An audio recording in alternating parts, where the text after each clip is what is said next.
बहनों और भाइयों, देश के यशस्वी प्रधानमंत्री मोदी जी ने देशवासियों के सामने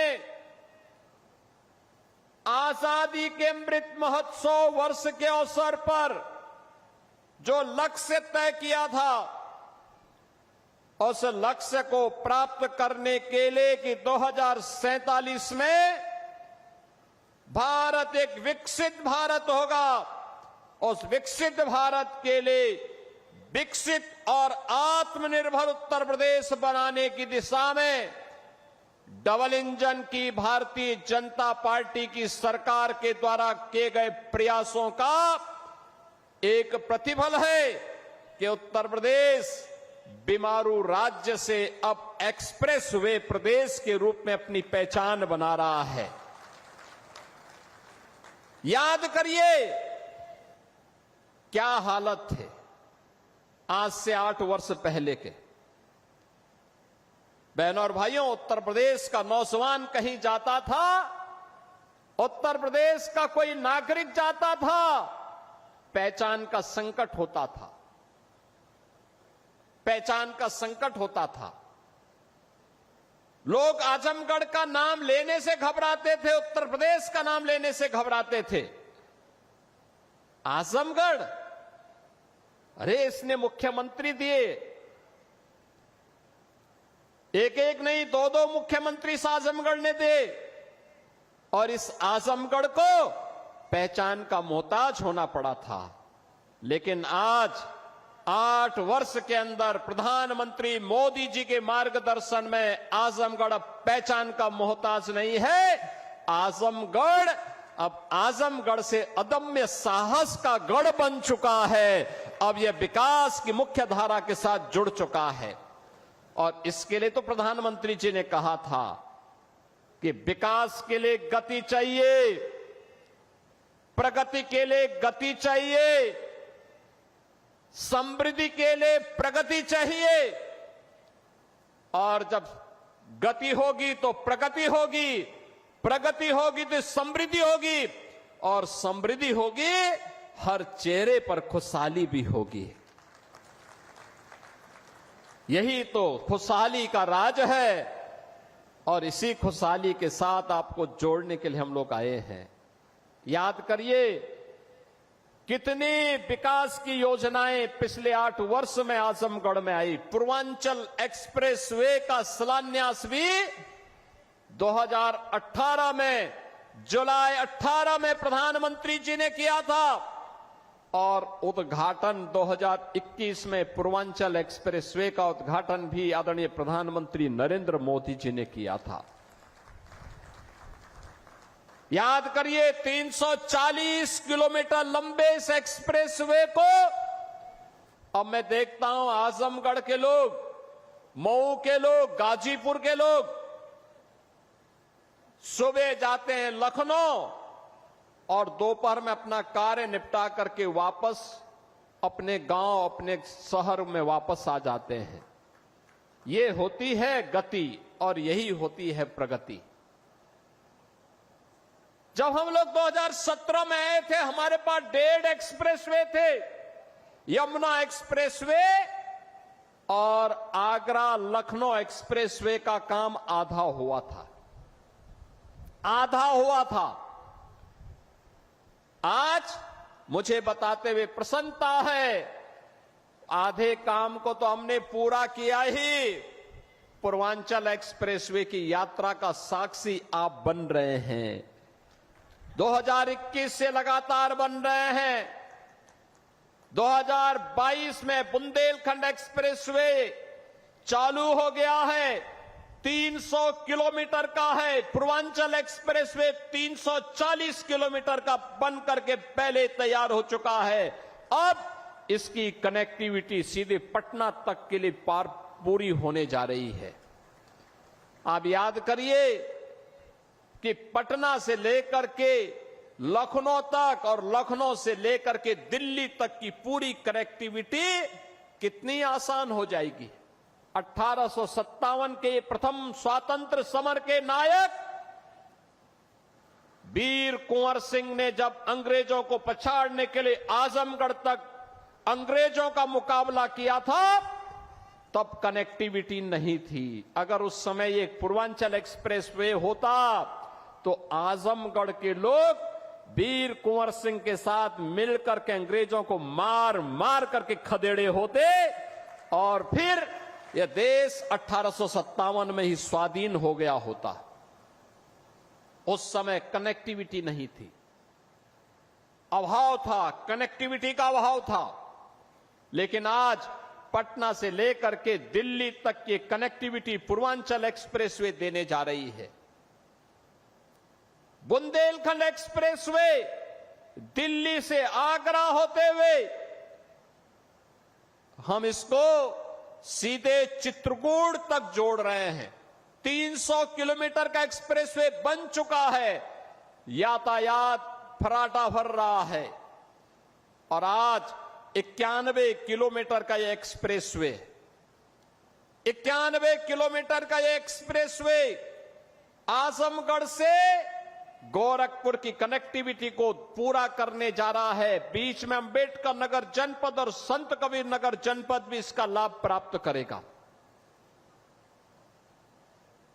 दिल्ली से मेरठ के बीच में एक्सप्रेसवे का निर्माण, 12 लेन का एक्सप्रेसवे पहले ही प्रारंभ हो चुका है। एक्सप्रेसवे बनने के पहले दिल्ली से मेरठ की दूरी को तय करने में लगते थे 3 घंटे और आज एक्सप्रेसवे हो गया है तो मात्र 40 से 45 मिनट में इस दूरी को तय किया जा सकता है। बहनों और भाइयों, गंगा एक्सप्रेसवे लगभग 600 किलोमीटर लंबा बन रहा है। 600 किलोमीटर लंबा, मेरठ से लेकर के प्रयागराज तक इसकी बेहतरीन कनेक्टिविटी हो रही है। इस वर्ष के अंत तक हम उसको भी आदरणीय प्रधानमंत्री जी के कर कमलों से लोकार्पित करने वाले हैं। लखनऊ से कानपुर के बीच का एक्सप्रेसवे, बलिया लिंक एक्सप्रेसवे और इस प्रकार के लगभग 6 एक्सप्रेसवे निर्माणाधीन हैं। शेष पर कार्य होने जा रहा है। यानी इंफ्रास्ट्रक्चर को इतना मजबूत कर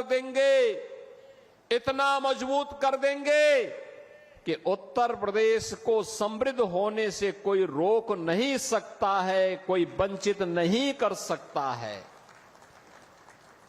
और यही तो इस नए भारत के नए उत्तर प्रदेश की पहचान है, यही पहचान है। बहनों और भाइयों, पहले 2017 के पहले पता ही नहीं लगता था, गड्ढे में सड़क है कि सड़क में गड्ढा है, ये पता ही नहीं लगता था। लेकिन अब गड्ढा मुक्त सड़कें, इंटर स्टेट कनेक्टिविटी 4 लेन के साथ, हर जनपद मुख्यालय 4 लेन की कनेक्टिविटी के साथ, हर तहसील और ब्लॉक मुख्यालय 2 लेन की कनेक्टिविटी के साथ। याद करिए, 2017 के पहले 2 एयरपोर्ट थे, आज उत्तर प्रदेश के अंदर 16 एयरपोर्ट क्रियाशील हैं, जिसमें से 4 इंटरनेशनल एयरपोर्ट हैं। अयोध्या का इंटरनेशनल एयरपोर्ट महर्षि वाल्मीकि के नाम पर प्रारंभ हो चुका है। महर्षि वाल्मीकि के प्रति कृतज्ञता ज्ञापित करते हुए यह कार्यक्रम आज वहां पर सफलतापूर्वक संचालित हो रहा है। बहनों और भाइयों, विकास की इस रफ्तार को आगे बढ़ाने के लिए हमारे पूर्वी उत्तर प्रदेश के नौजवानों को, हमारे उत्तर प्रदेश के नौजवानों को नौकरी और रोजगार के लिए देश और दुनिया के अंदर न जाना पड़े, बल्कि दुनिया रोजगार मांगने के लिए उनके पास आए, इसके लिए औद्योगिक क्लस्टर इन एक्सप्रेसवे के किनारे ही विकसित किए जा रहे हैं। इन्हीं के किनारे विकसित किए जा रहे हैं। उद्योग यहीं लगेंगे, यहीं पे इसका लाभ मिलेगा। पहचान का मोहताज नहीं होना पड़ेगा। हमारे यहां के नौजवानों को उसी के गांव और उसी के क्षेत्र में नौकरी भी मिलेगी, रोजगार भी मिलेगा और आने वाली पीढ़ी को खुशहाल बनाने में और प्रधानमंत्री मोदी जी के संकल्प के अनुसार विकसित भारत के सपने को साकार करने का जो लक्ष्य उन्होंने हमें दिया है, उस लक्ष्य को प्राप्त करने में उत्तर प्रदेश अपनी भूमिका का निर्वहन करेगा। आज ये इंफ्रास्ट्रक्चर इसी बात को लेकर के आपको समर्पित किया जा रहा है। बहनों और भाइयों, विकास का कोई विकल्प नहीं हो सकता। जो ये लोग जाति के नाम पर बांटने वाले लोग हैं, ये वही लोग हैं जिनको सत्ता मिली थी, जाति के नाम पर तो बांटते थे, लेकिन जब सत्ता में आते थे तो सत्ता में आने पर तब ये लोग अपने परिवार की बात करते थे। अभी आप मुझे बताइए, 60,244 पुलिस भर्ती हुई है ना? आजमगढ़ के लोग भर्ती हुए हैं कि नहीं हुए हैं? मुझे बताओ, भर्ती हुए हैं ना? आप मुझे बताओ, किसी से कोई पैसा मांगा है क्या? कोई सिफारिश करवानी पड़ी है क्या? अरे हर जाति, हर संप्रदाय से जुड़े हुए लोग भर्ती हुए हैं और इसमें भी 12,045 केवल बेटियां भर्ती हुई हैं। 12,045 से उनकी ट्रेनिंग भी प्रारंभ होने जा रही है। यानी आज वे सभी लोग योग की ट्रेनिंग ले रहे हैं। कल वे योग दिवस के कार्यक्रम में भागीदार बनेंगे अलग अलग जनपदों में और परसों से उनकी ट्रेनिंग। याद करिए, उत्तर प्रदेश का नौजवान एक साथ 60,244 एक साथ भर्ती हो गया, कोई सिफारिश नहीं। 2017 के पहले हुआ होता तो चाचा और भतीजा झोला लेकर के वसूली के लिए निकल गए होते। यानी वहां पर भी भेद होता था। पैसा लेकर के किसी की भर्ती नहीं होती थी, उसके बगैर तो होती ही नहीं थी। लेकिन अब कोई भेदभाव नहीं, अब तो सबको अवसर मिल रहा है। सबका साथ और सबके विकास का यही भाव है, सबका विश्वास और सबका प्रयास यही है, जिसमें सबकी भागीदारी होगी, कोई भेदभाव नहीं होगा। अब तो आजमगढ़ का नौजवान कहीं जाएगा देश के अंदर और दुनिया के अंदर, केवल ये बोल दे मैं उत्तर प्रदेश से हूं, तो लोग बड़े सम्मान के साथ देखेंगे। उत्तर प्रदेश का मतलब उत्तर प्रदेश जिसने विरासत और विकास का एक अद्भुत समन्वय स्थापित किया है। महाकुंभ प्रयागराज, महाकुंभ प्रयागराज, अयोध्या में राम जन्मभूमि पर भगवान रामलला के भव्य मंदिर का निर्माण होना, काशी में काशी विश्वनाथ धाम का होना, मां विंध्यवासिनी धाम का विकसित होना, चित्रकूट धाम का विकसित होना, ये सभी आज एक नई पहचान दिला रहे हैं। और अब तो मथुरा वृंदावन की तरफ हम भिड़ चुके हैं। मथुरा वृंदावन में भी हमारा कार्य प्रारंभ हो चुका है। बहनों और भाइयों, ये पहचान है नई यूपी की। हम विरासत का भी संरक्षण करेंगे, विकास भी करेंगे। अपने इतिहास को, अपने पुराण को, अपनी परंपरा को विस्मृत करके विकास का कोई मायने नहीं। और ये विरासत है। हम राम और कृष्ण की परंपरा पर, भगवान विश्वनाथ की परंपरा पर, मां विंध्यवासिनी की परंपरा पर, रागे राघव की परंपरा पर, अयोध्या सिंह उपाध्याय हरिओद की पावन परंपरा को और महर्षि दुर्वासा की भी परंपरा को, बाबा भृगु की परंपरा को भी आगे बढ़ाने का काम करेंगे। अभी मैं अंबेडकर नगर गया था पिछले सप्ताह। अंबेडकर नगर, वहां पे शिव बाबा धाम में भी मैंने दर्शन किए थे और श्रवण धाम में भी मैंने दर्शन किया। क्या प्राचीन परंपरा है, क्या लोगों ने सजो करके रखी हुई है। अब इसका संरक्षण का दायित्व तो हमारे ऊपर है। अगर हम इसको संरक्षित नहीं करेंगे, आने वाली पीढ़ियां हमें क्या बोलेगी।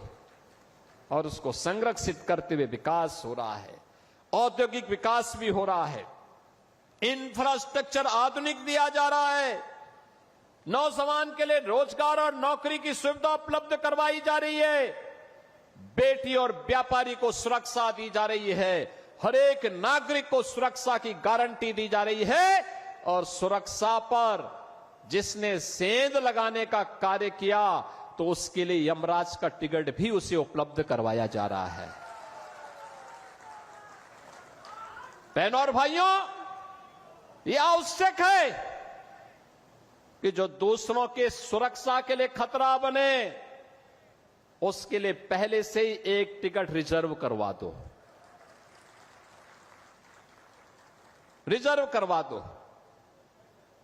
और बहनों और भाइयों, यही कहने के लिए आज मैं आपके पास आया हूं, आपसे कहने के लिए विकास की रफ्तार थमेगी नहीं, अनवरत आगे बढ़ेगी, क्योंकि यही विकास विकसित भारत का आधार बनेगा, आत्मनिर्भर उत्तर प्रदेश और आत्मनिर्भर भारत का आधार बनेगा। और उसका आधार बनने वाला है एक्सप्रेसवे और हाईवे, रेलवे की कनेक्टिविटी, एयर कनेक्टिविटी। महाराज सुहेलदेव के नाम पर आजमगढ़ में आज विश्वविद्यालय बन गया है, और साथ साथ यहां के मेडिकल कॉलेज में नर्सिंग कॉलेज का भी निर्माण हो चुका है। बहनों और भाइयों, ये एक नई पहचान दिला रहा है आप सबको, और इस पहचान के लिए आज हम सब आपके पास आए, आपसे कहने के लिए। इन्होंने अपने परिवार की चिंता की, अपनी जाति की भी चिंता नहीं की, केवल परिवार की चिंता की। किसी गैर सिपाही वासी को यहां से सांसद बना करके भेजने का काम किया था तो भारतीय जनता पार्टी ने ही किया था, भारतीय जनता पार्टी की सरकार ने किया था। देखो, निरुवा सांसद बना, नीलम सोनकर सांसद बनी, तो विकास आजमगढ़ में द्रुत गति से आगे बढ़ा। मुझे बताओ, आपने मुख्यमंत्री को यहां से चुनाव जिता के भेजा था, वो विश्वविद्यालय नहीं दे पाए, पूर्वांचल एक्सप्रेसवे नहीं दे पाए। कितना बेवकूफ बनाया था पूर्वांचल एक्सप्रेसवे के नाम पर। 340 किलोमीटर का लंबा एक्सप्रेसवे शिलान्यास कर दिया, अलाइनमेंट भी नहीं पता, और जमीन एक भी इंच नहीं खरीदी। जब 6 महीने के बाद 17 में मैं आया, मैंने कहा भी क्या हुआ, क्या प्रोग्रेस है? कहा साहब जीरो। मैंने कहा क्यों जीरो है? कहा साहब जमीन ही नहीं तो एक्सप्रेसवे बनेगा कहां पे? मैंने कहा फिर ये टेंडर कैसे हो गए? टेंडर कर दिए गए थे 15,200 करोड़ के। एक्सप्रेसवे की चौड़ाई थी मात्र 110 मीटर।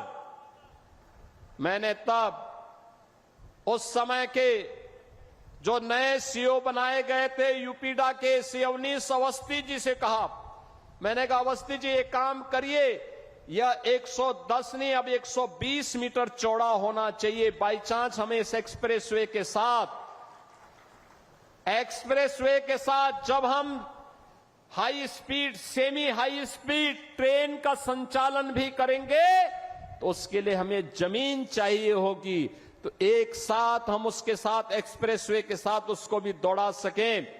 जमीन खरीदिए, इसको पुराने टेंडर को कैंसिल करिए और फिर इस कार्य को आगे बढ़ाइए। आप सोचिए, वे 110 मीटर चौड़ा 2016 में 15,200 करोड़ रुपए में बना रहे थे।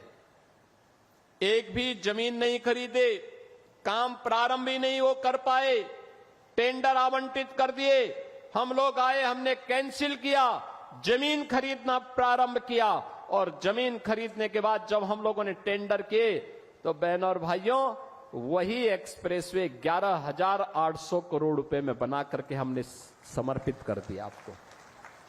ये 3,000 4,000 करोड़ रुपए की जो डकैती डाल रही थे, कौन डाल रहे थे? ये वही लोग हैं जो आज आपको गुमराह करने के लिए फिर से ईमानदारी का चेहरा दिखाने के लिए आपके पास आएंगे। तब तो इन्होंने पूर्वांचल एक्सप्रेसवे नहीं बनाया, महाराज सोहेलदेव के नाम पे विश्वविद्यालय नहीं बनाया, वे विकास नहीं करते थे, वे तो मुंबई की डी कंपनी को पालते थे, डी कंपनी को, दाऊद गिरोह को पालते थे, पार्टनरशिप करते थे, उनके साथ मिलकर के बंदर बांट करते थे, सुरक्षा में सेंध लगाते थे, कोई आतंकी वारदात होती थी बदनाम आजमगढ़ होता था, पहचान का संकट मेरे इन नौजवानों के सामने आता था। आज तो ऐसा नहीं है, देश की सुरक्षा में सेंध कोई लगाएगा तो आजमगढ़ की पहचान पे संकट नहीं आएगा, बल्कि संकट पैदा करने वाले को पहले से ही जहन्नुम का टिकट दे दिया जाएगा कि जाओ भाई। देश की सुरक्षा पर कोई खिलवाड़ नहीं, ये नया भारत है। और प्रधानमंत्री मोदी जी ने ऑपरेशन सिंदूर के माध्यम से देश के दुश्मनों को स्पष्ट संदेश भी दे दिया है। कोई भारत की सुरक्षा में सेंध लगाएगा, आतंकवाद को भड़काएगा, आतंकवाद को प्रेरित और प्रोत्साहित करेगा तो घुस करके मारेंगे, चाहे वह सर्जिकल स्ट्राइक हो, एयर स्ट्राइक हो, ऑपरेशन सिंदूर हो।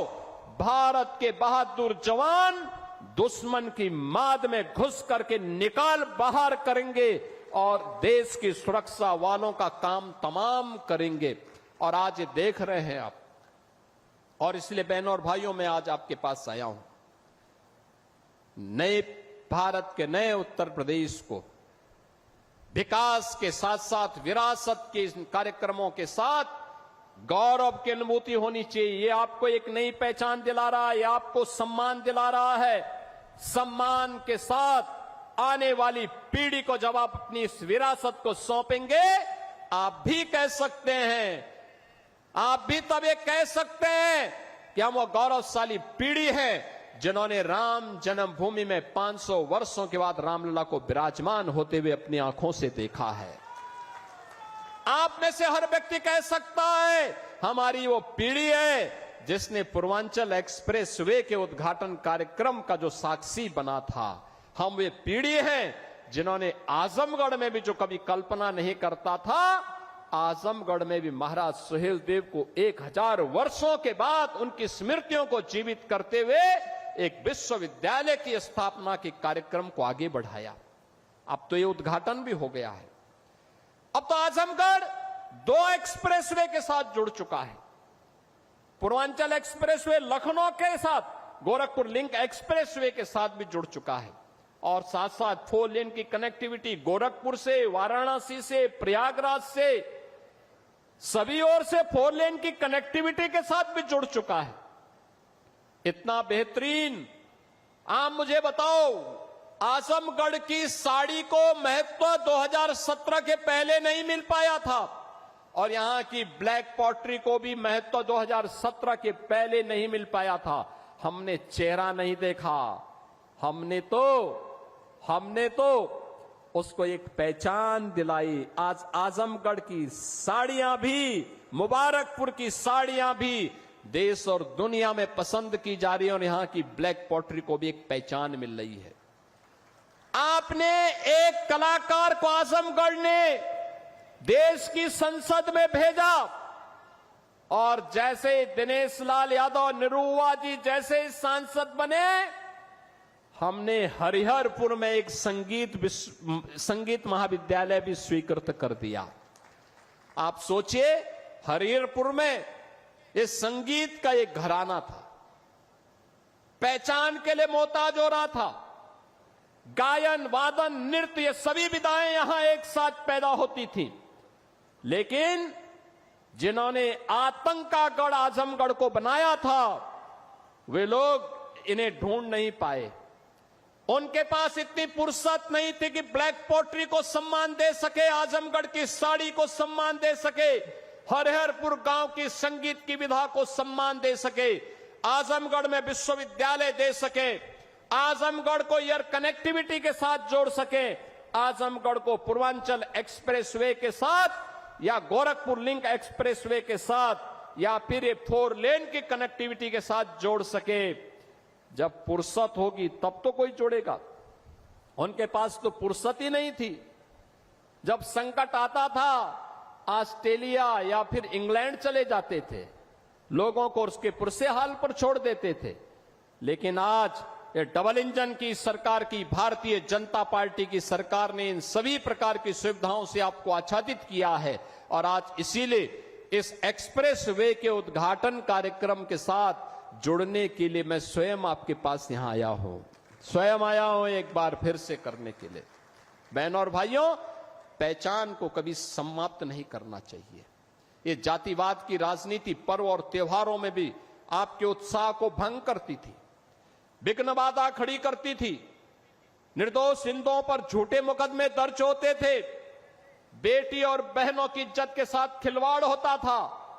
आपको याद होगा 2007-8 में सिवली नेशनल कॉलेज में अजीत राय नाम के एक लड़के की हत्या मात्र इसलिए कर दी थी क्योंकि उसने रिपब्लिक डे पर उसने वंदे मातरम गाने की वकालत की थी। केवल इसी में उनकी हत्या कर दी। आज कोई दुस्साहस नहीं कर सकता। आज आप वंदे मातरम बड़े शान से गाइए। राष्ट्र की आन मान शान के प्रतीक तिरंगा यात्रा भी आपने ऑपरेशन सिंदूर के समर्थन में निकाली। लोक माता अहिल्याबाई होलकर को सम्मान दिया। कोई आपका बाल बांका नहीं कर पाया, कर भी नहीं पाएगा, क्योंकि सुरक्षा की गारंटी जो सरकार उठा रही है, ये सरकार आपके साथ में है। और इसीलिए विकास की इस प्रक्रिया के साथ जुड़ने के लिए जातिवाद से ऊपर उठना पड़ेगा, संप्रदायवाद से ऊपर उठना पड़ेगा, विकास और राष्ट्रवाद के मुद्दे पर आगे बढ़ना पड़ेगा। प्रधानमंत्री मोदी जी ने जो विजन हमें दिया है, विकसित भारत की संकल्पना को साकार करने के लिए हमें प्राण प्रण से जुटना पड़ेगा। इन्हीं सब बातों के साथ आज पूर्वांचल एक्सप्रेसवे के इस गोरखपुर लिंक एक्सप्रेसवे के लोकार्पण के अवसर पर आजमगढ़, अंबेडकर नगर, संत कबीर नगर और गोरखपुर के सभी जनता जनार्दन के प्रति मैं हृदय से बधाई देता हूं, अपनी शुभकामनाएं देता हूं, धन्यवाद देता हूं यूपीडा और औद्योगिक विकास को।